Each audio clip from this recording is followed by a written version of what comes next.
I'm eating a lot of protein and vegetables and walking. That's what I'm doing. We're approaching the 200-pound mark. Once known for his struggles and a past filled with heavy battles, Jelly Roll now stands as a man of total transformation. His appearance, his energy, and the way he carries himself have left fans across the world speechless. For me right now, it's the mountain in front of me, and I'm learning. I'm taking it serious. I'm drinking a bunch of water. The change isn't just physical, it has reshaped the story of his entire life. Now, every step he takes shows strength built through hardship. Join us as we explore the amazing rebirth journey of Jelly Roll no one expected. I spent most of from 14 to 25 in jail. I spent like a ton of time. At 16, I was charged as an adult. Stepping stones to success. Jelly Roll was born as Jason Bradley Deford in Nashville, Tennessee, on December 4, 1984.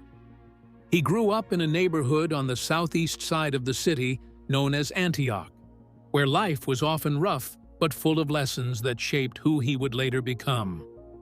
His father, Horace "Buddy" Deford, worked hard running a wholesale meat business, but he also kept a side hustle as a bookie, which brought in extra money. Jelly Roll had 3 older half-siblings, 2 brothers named Roger and Scott and a sister named Shelby, who were already a part of his life as he grew into his own path.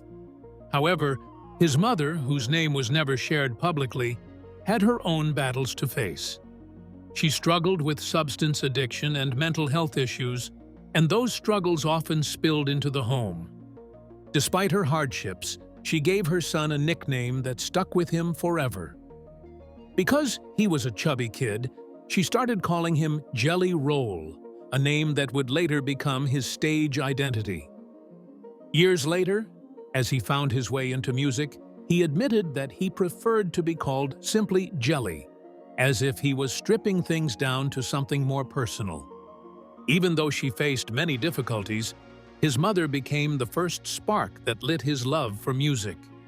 She would often play artists like George Strait and Garth Brooks, and he would sit with her, soaking up the emotion in the songs. Through her, he picked up not only a love for country music, but also the ability to tell stories in a way that could move people. It was this influence that gave him the push to start writing his own music.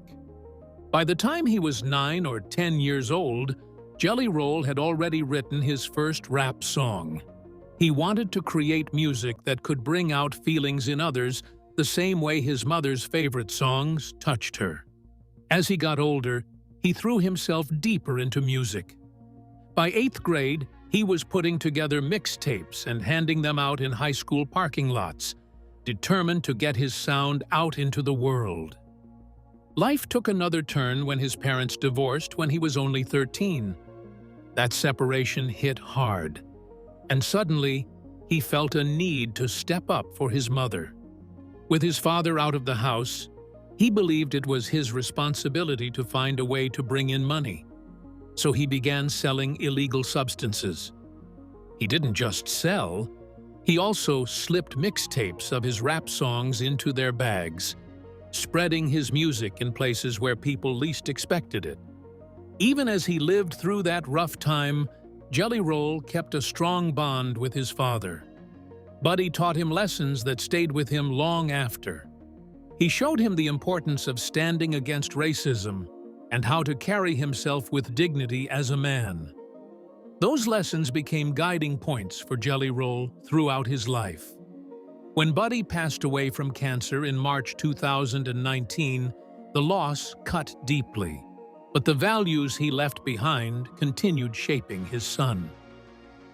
Jelly Roll's story began with hardship, but every piece of it, from his mother's struggles to his father's influence, from his first rap at 10 to handing out mixtapes in parking lots, built the foundation for the artist he would become. He carried the weight of responsibility early, and through it all, music was the one thing that kept pulling him forward. But his path to fame was never an easy one. Finding redemption. Jelly Roll began running into trouble with the law when he was still a teenager. At just 14 years old, he was arrested for the first time. That early experience marked the beginning of a long chain of arrests that would follow him throughout his youth and early adulthood.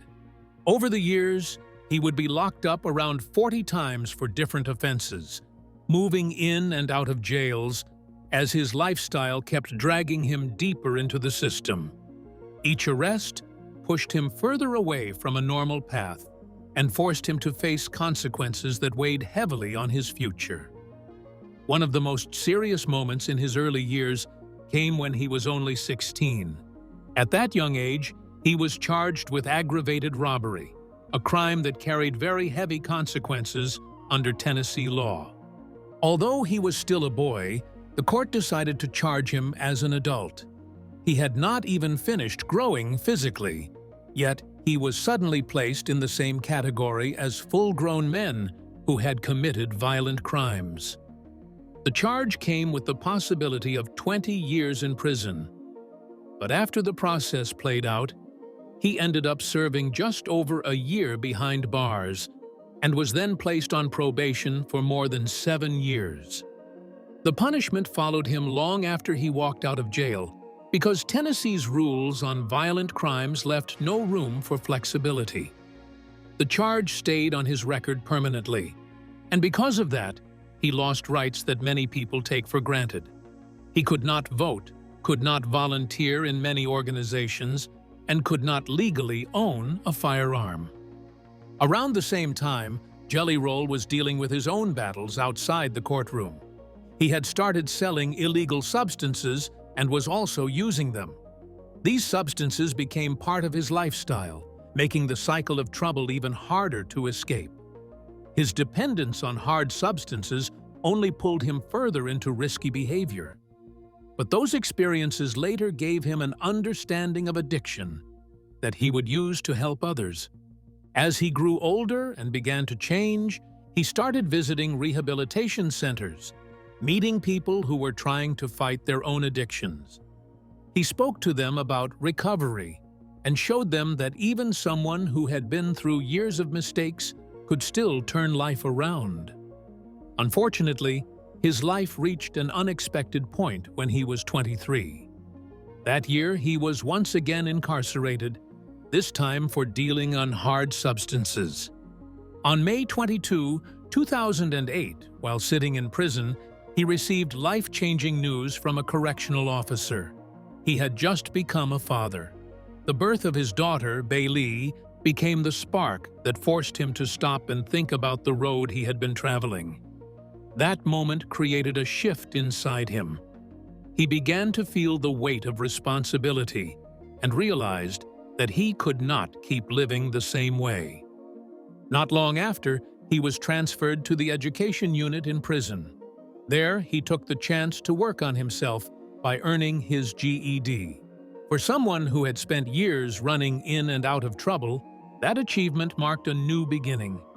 When he walked out of prison in 2009, he carried with him not just freedom, but also a sense that he needed to create a better life. Years later, his story brought him back into the spotlight in a different way.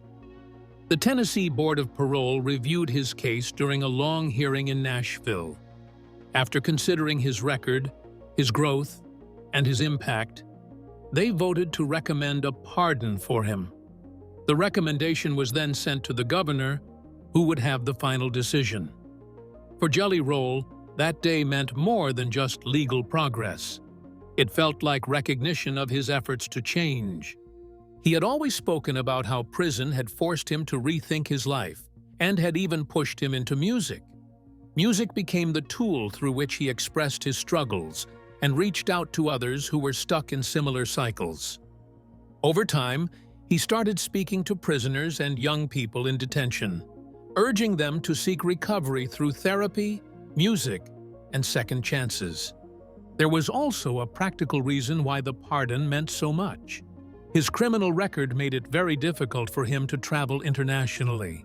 Touring outside the United States required him to go through endless paperwork and legal steps, often needing entire teams of lawyers just to secure entry into certain countries. A pardon would open doors for him, making it easier to take his message and his music across the world. Jelly Roll's journey showed how someone could fall into deep trouble and still manage to pull life back on track. He has become a man using his experiences to guide others away from the same mistakes. He carried with him the weight of his past, but he also carried a determination to prove that change was possible. Every step he took showed that he was committed to walking down a different road, one shaped by music, faith, and redemption. However, that was not the only challenge he was faced with. The journey of 1,000 miles. Jelly Roll's story has never been free of battles, and one of the most pressing fights he has faced has been against his own body. For years, he carried the weight of addiction, the weight of childhood pain, and quite literally, the weight of his physical size. At one point, the number on the scale reached as high as 540 pounds, and it shaped the way he moved through life. It shaped the way he performed, the way he traveled, and even the way he looked at himself. For him, food was not just food.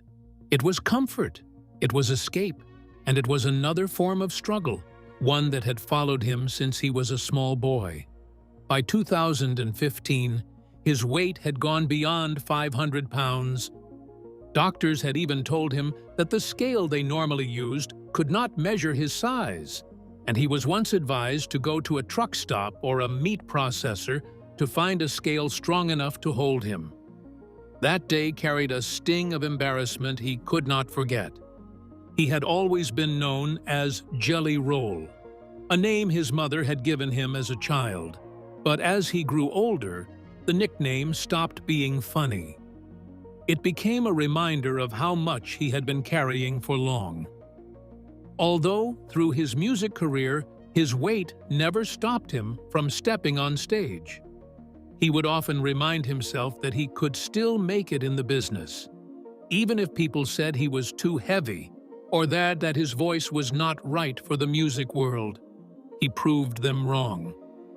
Yet, deep inside, he did not feel good about it. He admitted that for many years he found a way to cover up the pain.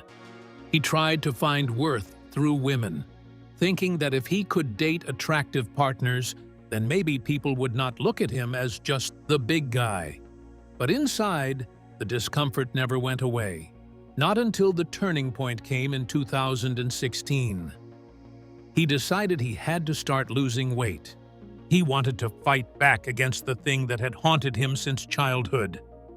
He changed his lifestyle, and he dropped 200 pounds. For a while, the progress lifted him. He felt stronger, more capable, and more alive. But the road was not straight. Touring life, constant travel, late nights, and the endless temptations of food and drink pulled him back. He gained 60 pounds again, and the cycle of frustration returned. Still, he refused to give up. He told himself that every time he stumbled, he had to stand back up and fight again. As he pushed forward, he used his platform to hold himself accountable. In 2018, he opened up online about his weight and admitted that he was miserable with the way things were. He listed the things he wanted to do in life. These were experiences many take for granted, but for him, they were locked away because of his size. He wanted to live differently, to enjoy those things, and to rebuild his relationship with food. The years that followed were a mix of ups and downs. He worked out, he meditated, and he tried to eat better. In February 2003, he told his fans that he was fully focused again on losing weight, making music, and making sure that he brought the best version of himself to the stage. It was not just about looking better, it was about being better, about being healthy enough to live longer, perform stronger, and inspire people who were also facing battles with their own demons. undergoing transformation. By the beginning of 2024, the changes became clear. He started training for a 5K race in January, something that seemed impossible just months before. At the start, he could not even walk a single mile without feeling exhausted, but he stuck with it. Day after day, he walked, then jogged, then ran. 2 to 3 miles at a time, 4 to 6 days a week. Every piece of the routine added up, and by April, he had already lost more than 70 pounds. In May, he crossed the finish line of his very first race, an overwhelming moment for him because he knew where he had started. Just months earlier, walking 1 mile had been a struggle. Yet here he was, completing over 3 miles. That sense of victory filled him with a deep drive to keep going. It was no longer about just losing weight. It was about proving to himself that he could set a goal and reach it. The 5K race was just the start, and he announced that he was planning to take on a half marathon next. The transformation shocked many who had followed him for years. When he stepped out at the Academy of Country Music Awards in May 2024, the difference was clear. Fans saw a slimmer, more energized man who had worked hard to change his life. The man who once topped 540 pounds now carried himself differently, not just in appearance, but in spirit. The numbers kept changing as he pushed forward. By April 2025, his weight had dropped to 357 pounds. That meant he had shed nearly 200 pounds from where he started. But he wasn't finished. He set his eyes on another 100 pounds, with the dream of going skydiving with his wife in Sweden once he hit that goal.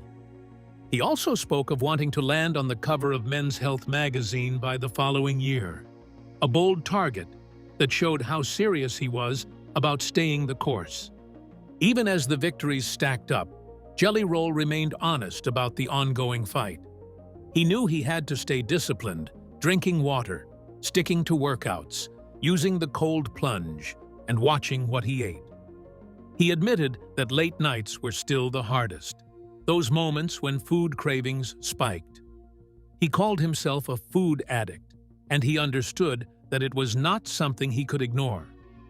He had to approach it the same way he had approached substances and alcohol in the past, with strict choices and hard limits. His relationship with food had always been linked to his emotions, his mental health, and his past. He said that people often thought obesity was just about eating too much or not exercising. But for him, it went farther. It was about trauma, about pain, and about the way he coped with life. To change his weight, he had to change the way he thought about food itself. He had to reshape his environment, cutting out snacks in his green room and removing temptations that could drag him down. At times, shame crept in and pulled him into what he called a spiral. Those moments were the hardest, but he reminded himself that he had a support system. He leaned on the people around him, and he tried to hold on to the small lessons.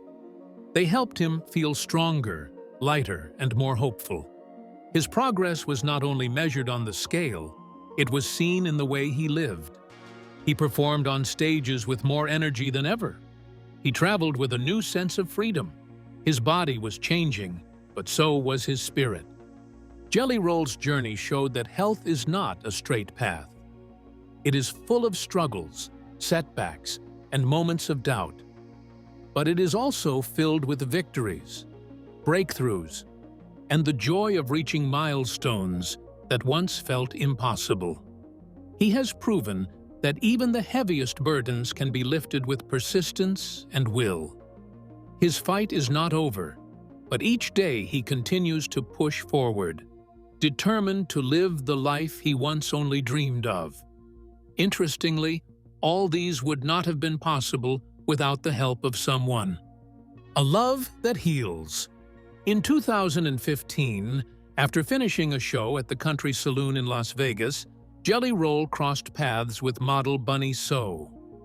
Their meeting was quick, but strong enough to leave an impression. At the time, Bunny was already seeing someone else, yet she and Jelly Roll stayed in touch. Slowly, messages and calls turned into something more. The friendship grew into love, and soon after, they began dating. A year later, on August 31st, 2016, Jelly Roll decided to take their bond to the next stage. While at a Yellow Wolf and Deftones concert in Las Vegas, he proposed. That same night, they walked into a courthouse nearby and tied the knot, sealing their relationship in an unexpected but powerful way. Their marriage, however, did not run smoothly in the beginning. In 2018, they went through a breakup, stepping away from each other for a while. Still, fate pulled them back together. On a trip to Colorado, they reconnected, and this time their bond grew even stronger. By the next year, Bunny started her popular Dumb Blonde podcast, and through it, she found her own voice and space. She also became deeply involved in Jelly Roll's family life, shaping the way he connected with his children and helping him rebuild relationships that once seemed broken. Before marrying Bunny, Jelly Roll already had 2 children from past relationships. His daughter, Bailey Ann, was born in May 2008. At that time, Jelly Roll was behind bars and only learned about her birth while serving his sentence. It wasn't until her second birthday in 2010 that he finally met her. The road to being part of her life was not easy. Her mother, Felicia Beckwith, wanted proof that he could stay consistent before allowing visits. Step by step, he worked to prove himself, showing up whenever the court allowed. At first, he was granted just a few hours on Fridays, with restrictions on how long Bailey could stay. Over time, through repeated visits to court and constant effort, he showed that he was changing for the better. Music and fame were not part of his plans then. His only focus was becoming a good father and gaining his daughter's trust. When Felicia later struggled with addiction and faced prison time, Jelly Roll stepped in to gain custody of Bailey. Bunny supported him through the process, becoming a stepmother and standing by his side. What made the situation unique was how the family managed to stay on good terms. Bunny even invited Felicia onto her podcast in 2020, proving that their bond was not built on bitterness, but on working together for Bailey's good. Now a teenager, Bailey has followed in her father's footsteps, stepping into music as both a singer and songwriter. She appeared with him in the Tears Could Talk music video and even performed live with him, surprising fans with her talent. Meanwhile, Jelly Roll's second child, a son named Noah, was born in August 2016, around the same time Jelly Roll married Bunny. Unlike with Bailey, most details about Noah were kept private. Jelly Roll chose to step back, supporting his son's mother, Melissa Ann Cowell, as she built her life with Noah. His role with his son was more about helping from the sidelines, unlike his full-time parenting with Bailey. In 2023, he spoke a little more openly, explaining how different the 2 roles were. Bunny, too, became a part of Noah's world and introduced him to fans through a TikTok video, showing their blended family in a warm way. As their marriage matured, Jelly Roll and Bunny began to think about expanding their family. In June 2024, they shared that they were exploring in vitro fertilization as a way to have a child together. By March the following year, Bunny revealed through social media that she had already begun treatment. It showed how far their relationship had come, moving from struggles and separations to building dreams together. Their home life also saw major changes. In November 2023, they moved into a large new house in Nashville. Bunny shared updates online, showing the renovations and the effort they put into shaping the house into a home. The couple poured their energy into creating a space that reflected both of their personalities. Through it all, they built not only a marriage but also a family structure that continued to grow stronger with time. Meanwhile, Jelly Roll's career was not left behind. Living through music. From 2010 to 2015, Jelly Roll lived inside a van while chasing his dream of making music. He had just come out of prison and did not have much, but he carried a strong drive to push forward. To make his name known, he recorded a raw freestyle clip and uploaded it on YouTube. In that freestyle, he rapped about his life on the streets, substance dealing, and his time behind bars. That short video began to spread and soon caught the attention of rapper Lil White. At that time, White was starting his own record label and decided to bring Jelly Roll into a project. Together with another rapper, BPZ, they formed a group called S&O and worked on the 2011 album Year Round. This collaboration opened doors for Jelly Roll, but what made it more important was White recognizing Jelly Roll's singing voice, even though Jelly Roll did not fully know how to use it yet. That encouragement gave him another path to explore beyond rapping. In 2011, he joined forces with Nashville rapper Haystack, and their album Strictly Business reached number 67 on Billboard's top R&B hip-hop albums chart. 2 years later, he worked again with Lil White on No Filter, which went further, climbing to number 17 on the top rap albums chart. By 2017, Jelly Roll teamed up with Struggle Jennings, the grandson of country legend Waylon Jennings. Together, they released Waylon and Willie, blending country themes with rap energy. The album was so well received that they expanded it into a series, releasing 3 more parts over the following years. Jelly Roll often added bits of singing to these projects, but he still hesitated to step fully into that role. That changed when he wrote and recorded a song that shifted his career. In May 2020, he wrote Save Me and posted it to YouTube within 2 days.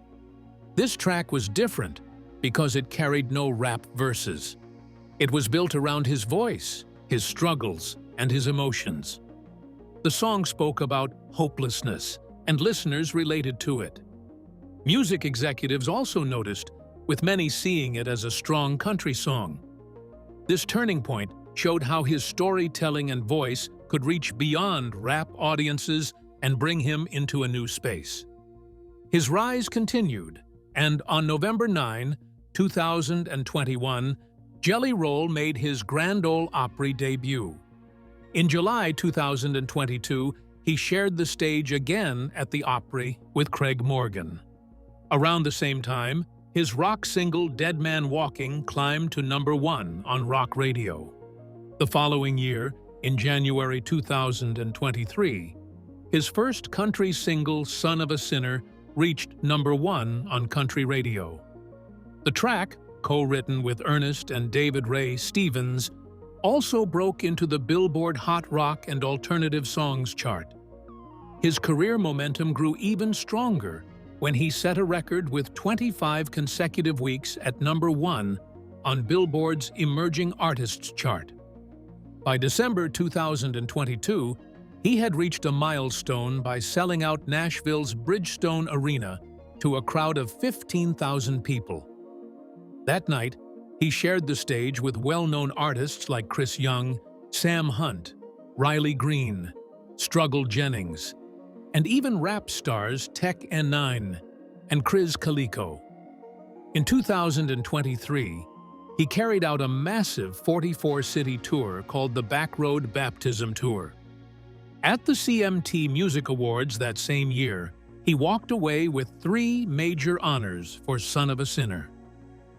Later in June 2023, he released his 9th album, Whitsit Chapel, which included the single Need a Favor. In November that same year, he was crowned New Artist of the Year at the Country Music Association Awards. His journey did not stop at music alone. In January 2024, he testified before the United States Congress in support of anti-substance laws, speaking from his own past as someone once caught up in the trade. A few months later, he faced a legal battle when a Pennsylvania wedding band called Jelly Roll sued him for trademark issues. The matter ended with a settlement. Jelly Roll kept breaking into new areas. In June 2024, he was featured in the country documentary Rebel Country, which even opened with a reenactment of his arrest. In July of that year, Eminem sampled his song Save Me for the track Somebody Save Me on his album The Death of Slim Shady. Jelly Roll appeared in the music video, marking a huge crossover moment. That same month, he performed internationally for the first time in Ontario, Canada. Soon after, he announced his 10th studio album, Beautifully Broken, released in October. He also began appearing on screen. In September 2024, he acted in the drama series Tulsa King alongside Sylvester Stallone, performing a rendition of I Am Not Okay. That same month, he became the first musical guest of Saturday Night Live's 50th season, performing songs like Liar and Winning Streak. He later appeared in the SNL 50, the Homecoming concert, where he sang a Johnny Cash medley backed by The Roots, and even joined Snoop Dogg on stage. In November, he released Run It for the Sonic the Hedgehog 3 soundtrack, followed by a music video in December. In 2025, he teamed up with Christian artist Brandon Lake on Hard Fought Hallelujah. Their version went on to win Song of the Year at the K-Love Fan Awards. Soon after, he was featured on Shaboozey's track Amen in April 2025, and by August, he had another collaboration with Marshmello on Holy Water. From living in a van and uploading freestyles on YouTube to performing at sold-out arenas and winning top awards, Jelly Roll kept pushing forward. Each chapter of his career showed how he turned his troubled past into music that touched millions, crossing boundaries between rap, rock, country, and gospel, while still carrying his story with him everywhere he went. If you enjoyed this video, like and subscribe, and also click the next video shown on your screen.